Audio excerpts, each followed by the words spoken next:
Evening and welcome once again to Gaming Under the Influence. I'm Mike here with Alex, coming to you from Green Dragon in Woodbridge to talk about video games. How are you, bud? Doing pretty good, man. How are you? Not too bad. We're getting together on the eve of the Game Awards, which is just starting in a couple of hours, to talk about what is, from what I understand, the most nominated title in the history of the awards. Yeah, Expedition 33. I think you're right, actually. Yeah. I think it's got 12 award nominations this year. It is set to do some damage, maybe even clean up. I don't know. We're about to find out in a couple hours, I guess. You know what? Frankly, I think it deserves it. It's one of my favorite games this year, that's for sure. Yeah, same. I did enjoy it immensely. And I think it did some awesome things that we haven't seen in the genre before. But something I've noticed online lately is this discussion about whether or not it's revitalized or saved or popularized or did something to stimulate the JRPG genre. Yeah. You know, people seem to regard it in a popular sense as the savior of the JRPG genre. At least outside of like niche places on the internet. Yeah. Where people talk about JRPGs. And it's worth a discussion. There's something a little bit odd about this to my estimation. Yeah, I think so. It's kind of like an uninformed stance to take, you know, like JRPGs I would say didn't necessarily need to be saved. You know, maybe they mean it more in like the mainstream sense that like they've sort of fallen off of the mainstream thing, but I don't know if JRPGs were ever really in the mainstream eye, you know? Yeah, that's my line of thinking too. I think the biggest voice that's contributed to this discussion has been the writer of the original Dragon Age Origins. His name is David Gator. I think back in August, he posted something on Blue Sky, which I'm not on, and I'm sure you're not either, about how Clair Obscur was to JRPGs what Baldur's Gate 3 was to CRPGs. Right. It's so beautiful and polished and well written, he said, and the turn-based combat is so fun. Now, on its face, I guess this is all true. You know, of course it's polished and well written. It is really a fun game that does some unique things with live action inputs and turn-based battle. Although again, it's worth noting that it didn't invent these mechanics. They've been in a number of other games. We've talked about this before. Yeah, and I think the guy who made the game talked about this a bunch of times too in interviews for like PC Gamer and other outlets. But this comment seems a bit strange to me. The idea that it did for JRPGs what Baldur's Gate 3 did for CRPGs. Yeah. You know, I think the meaning of this is probably that CRPGs, you know, was regarded as somewhat a dead genre for a while. Like people were developing them, but it was mostly indie developers on Steam. Yeah, again, not in the mainstream or even just the, you know, like popular. Definitely not in the mainstream and not even published in traditional formats, really, right? Yeah. I think there was games like Shadowrun, for example. There was like Torment from Obsidian, you know, In Exile. That Wasteland game. Yeah, made Wasteland 3 back in like 2018 or 2019. Probably one of the only ones that came out like physical on disc. Yeah, that's right. Before they were purchased by Xbox. Right. Definitely wouldn't be on a disc now. But, no. You know, the genre, while there were still entries being published, it wasn't really well populated for some time. And I'm pretty sure actually after Baldur's Gate 3, it's still not really a well populated genre. See, that's why his comment seems strange to me, because what did Baldur's Gate do for CRPGs other than make a ton of people play this specific one? Yeah, I mean, you know, like maybe it got people interested in the genre. Maybe someone went on to play like Disco Elysium or Wasteland 3 or something like that. Sure. Yeah. Disco Elysium did get a lot of attention too, though. So even this statement that Baldur's Gate 3 did something for CRPGs, bro. Just a couple of years before that, didn't Disco Elysium win a bunch of game awards too? I think it won some awards. Yeah, I mean, it was definitely popular. It was definitely in the popular consciousness at some point. So I don't know. I think maybe there's an overstatement here on both fronts. Yeah, maybe. Yeah, and I'm suspicious that Baldur's Gate 3 really did much for CRPGs other than get like, you know, people who play Call of Duty and Madden to consider playing a CRPG. And to my estimation, I don't know if Clair Obscur did anything more for JRPGs. And I think probably this is even more of an overstatement because unlike CRPGs, which were just made by indie devs and smaller teams, and very rarely was there even like a traditional release like there was for, you know, Wasteland 3. Like JRPGs have been published consistently forever. Yeah. There's never been a period where they stopped making JRPGs. No, not at all. Where they were only indie publications or something like that, right? Like, you know, even off the top of your head, you can think of all these franchises that saw like yearly or bi-yearly releases for as long as we can remember. Titles like Trails in the Sky, or the Trails series, excuse me. Yeah, a lot of those obscure JRPGs, they've been coming out like a steady stream, non-stop. Yeah, there's Atelier. If you haven't heard of them, it doesn't mean they don't exist. They've been pumping them out. Like, that's absolutely right. There must be a market, you know, even if it's not mainstream, there must be people playing them. There's gotta be, sure. Right? Like, and even like in 2016, there was Persona 5, True. you know, which got a lot of attention too.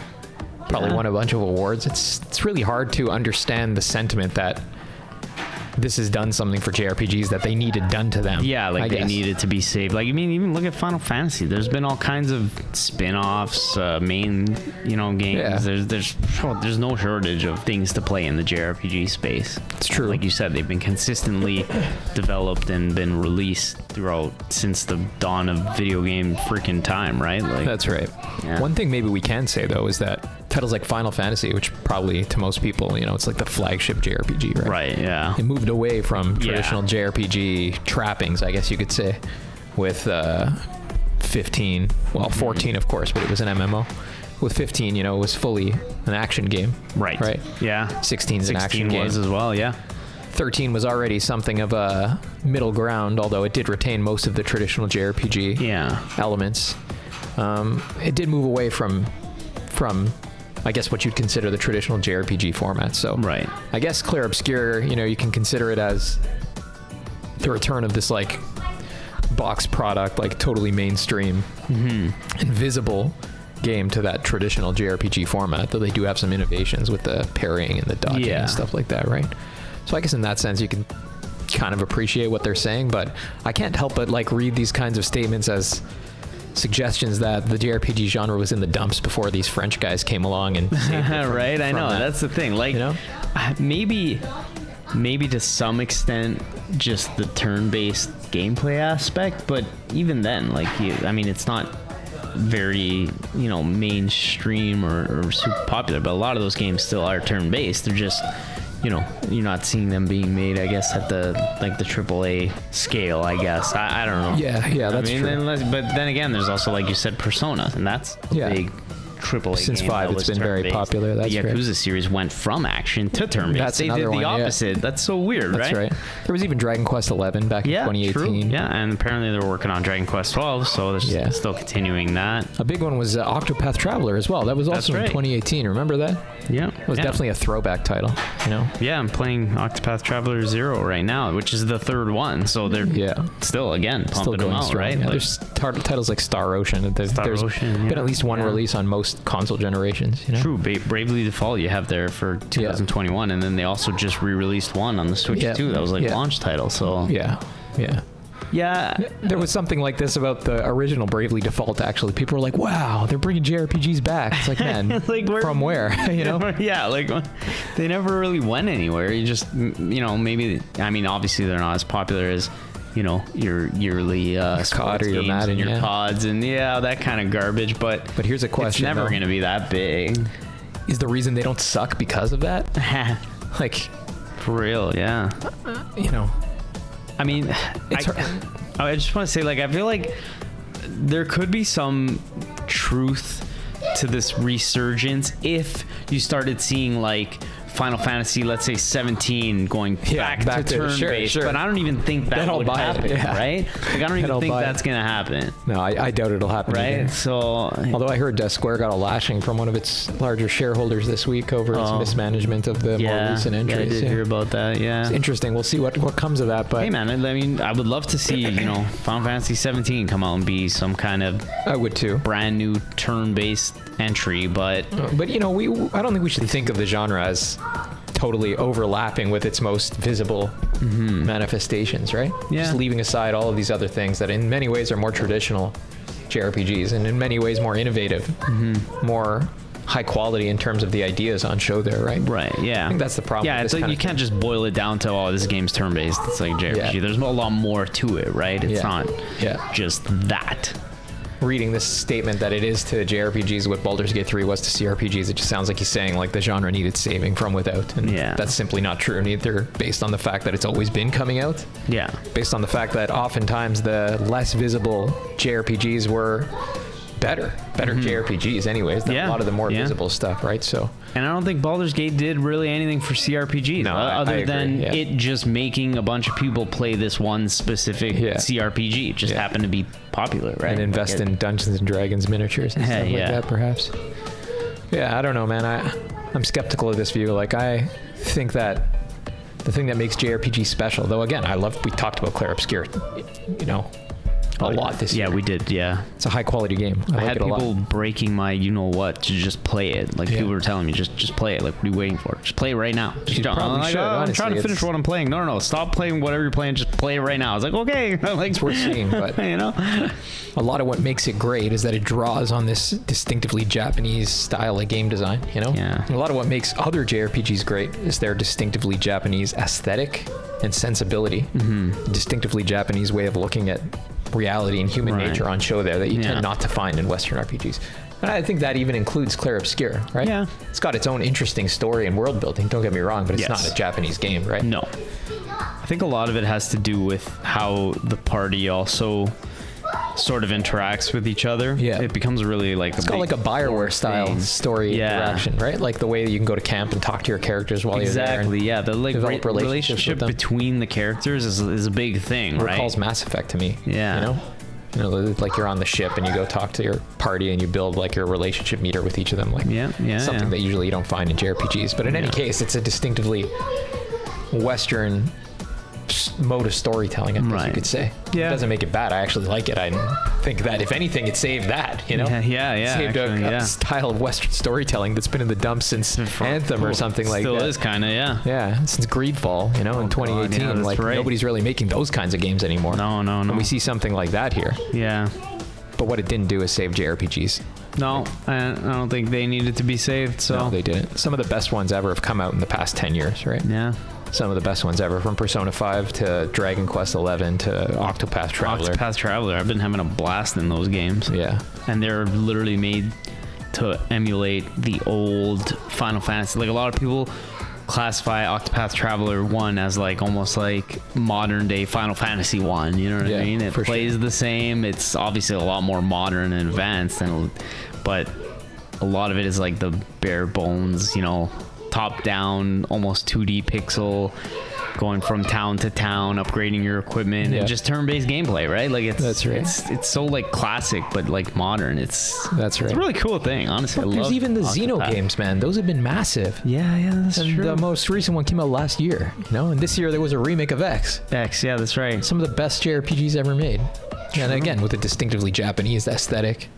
Japanese storytelling sensibility and world building. People in the mainstream, because there's a lot of mainstream gamers, I guess, but I think they just don't realize how popular JRPGs are because they're not the upper echelon of popularity, but they're still very popular. Like, they just don't like Japanese stuff, honestly. Yeah, or that. A lot of that too. Like, a lot of people dismiss it as like weeboo, teenager stuff, characters and rah, rah, rah, I know a lot of people who don't like that stuff. You know what? Just superficially, right? A lot of people really liked Final Fantasy 16 for having adult party members and I'm fine with that. I liked Clive, and I like that they started as teenagers and the story carried on until they were 30 something, they were adults, whatever the heck. It was cool because it was a mature story, but it doesn't mean I hate the ones like Final Fantasy 7, let's say, where you're Cloud is like a 17-year-old or whatever. I don't even think about how old these people are because this doesn't matter. It doesn't. You know what I mean? It's not like a Persona game where you're in high school and then they're teeny kids in high school or whatever. That is all throwaway. It doesn't matter how old they are because it definitely doesn't have to do with the subject matter, right? Yeah. Maybe at 16 a little bit because you saw them grow older as the story is told over a long period of time, which is great. I liked that aspect, but it wasn't a refreshing I'm so happy to be playing a JRPG with adult characters. I feel like I read look at it that way, kind of right? Thing, this just nitpicking. People want to see themselves in something. Yeah, that's another thing. It's no different than any other. I don't look like Clive. I can promise you, I don't look like Clive. So how is it any different than somebody asking for quote unquote representation? Yeah. At the end of the day, saying I can't play it. It's about kids. Bro, what does it matter? What does that matter? Yeah, I play a 10-year-old in Pokemon games. I've been playing those my whole life. You can play an old man in another game. It doesn't make it. Yeah. You don't have to see yourself in something. No. In fact, the whole point of playing something or reading something or watching something is to intentionally become something else. Yeah. Not to see yourself. No, that's There's boring, this, right? Like I do that every day. That's a perverse preference to my estimation, and it violates the otherness that's supposed to constitute the work of art. And in many ways, that's why, especially as a Westerner, consuming Japanese media is so appealing. True. You want something else. It's so totally different from anything we play. Look into the work and see the world you already inhabit, as so often happens. And that's what usually when people say, "Wow, it's so realistic." Like they mean, "Wow, I see my own morality in it. I see people who look like me, my own age. Wow, like this is not desirable." No. And my fear is that, though I do love this game, that now it's just like kind of open the gates to a bunch of JRPG tourists who, if people catch on that there's a lot of those, or even more of them than there are enthusiasts, then the games they make are going to be catered to that, right? It's going to dilute the genre even further. It's not just going to be Final Fantasy making Final Fantasy 16. It's going to be everybody else doing Everybody else, yeah. That's sad, right? Yeah. I don't want to see the genre go that way. No, definitely not. No. Even Metaphor came out last year. Yeah, Another that's right. intensely Metaphor, Japanese Fantasio. game. Despite its Western fantasy trappings, it's a very much a Japanese game, right? Yeah. They got to preserve that, So I don't think that JRPGs, I don't think Clair Obscur did something for them that they needed. Yeah, I don't think so. If anything, it needed something from them, which is its entire mechanical element is inspired by them, right? Yeah, true. So we're reading this in the wrong direction, I think. Yeah. There's a real danger in downplaying what makes the genre special and saying things like this game saved JRPGs. They weren't in the dumps before. Nope. And all the things it did different, which are interesting on their own, they shouldn't represent some new standard that everything else has to live up to. That doesn't make any sense, right? Yeah, not every turn-based, RPG needs to have a parry and a dodge mechanic or whatever. Or a Western-style story or Western-style relationship meters or any of those kinds of things, right? Although, not to say I don't like those things. No, they're great. They're good on their own terms, yeah, I'd like to see them in some more games, but yeah. This comparison, though, there's something strange about it, right? This, putting of these two things on a hierarchy where the Western variant is somehow above the other one. It's something everybody has to aspire to, It's low-key hatred for the Japanese, maybe. Yeah. This is not new, though. It's well known that in journalistic spaces surrounding games, people don't like Japanese stuff. I think they've always unfairly criticized JRPGs, let's say, just for, like you said, right? There's so many elements to this, though. There's that people aesthetically dislike Japanese media. They don't like the morality that comes through in Japanese media or the particularly Japanese political and moral worldview, right? Right. It's a lot to unpack there, and it's not even worth getting into. That's like a whole other topic we could branch out into if we wanted to, but... I think, though, at the end of the day, Clair Obscur not only did not save JRPGs, they didn't need saving. No. Least of all by a Western studio that is totally riffing on the format that the Japanese contrived in the first place, right? So... yeah, I don't really think it is to JRPGs what Baldur's Gate 3 was to CRPGs, unless that means making it known to people who otherwise don't like the original kind of thing that it was, right? Yeah, true, yeah. That's a good way to put it, yeah. In that sense, sure, but it made JRPGs known to people who hate JRPGs. Great. Yeah. Is that something we should celebrate? I don't really think so. This, it reminds me of Phil Spencer talking about how, remember years ago, and obviously this project is horribly failed. Thank God for that. Yeah. Talking about how it's time for games to be made for everyone. You got to break down barriers to this, make everything into that. No, man. How's that working out for you guys? We should keep more gates. The gates should be erected and kept. Yeah. They exist and for if you a don't reason, like it, right? that's fine. Don't play it. At the end of the day, whatever. How many times have people said something like that about something you were interested in, Yeah. Except here it's actually true. Yeah. Differences between things are good. They should retain what makes them different and unique and interesting. And if that means they're not for everyone, so be it. So we can list 50 different studios that have gone on for decades making something that's specifically not for everyone. Yeah. Subsisting on the fact that they cater to a niche audience, right? There's nothing wrong with that. There's nothing wrong with going now. Like I was saying earlier, I bet none of you have heard of Suikoden. And they just made a remaster of Suikoden 1 and 2, and that's like an old, deep-cut JRPG that came out before we were even born. But somebody's buying in remastered form. Yep. Somebody probably older than us. Somebody maybe even younger why than us. They probably did that? Because the guy's other games, Yuden Chronicles, and the sequel to that came out and probably sold a couple of copies. So they figured they're going to republish this. People might play that too, why right? Not? It just proves the point. These games never went anywhere. No. Dude, almost every single guy who was making JRPGs in the late 90s is still making JRPGs. Almost every single guy. That's the crazy thing, Final Fantasy Tactics was just remastered. You know what I mean? Yeah. With writing by the original writer and world builder, right? Crazy. Almost every single person. Even Sakaguchi's game, Fantasian, came out last year. Yeah, that's right. Even he's still making JRPGs. So there was no way you'd ever hear anything about that anywhere, despite it being one of the best JRPGs I've ever played. Unique art, unique design, unique everything, right? But people who know about it, they know where to find it. They know it's good. It's out there, right? It's better that it's that way. Yeah, agree. In any case, yeah, that's my position. It didn't save JRPGs, and they didn't need to be saved. No, exactly.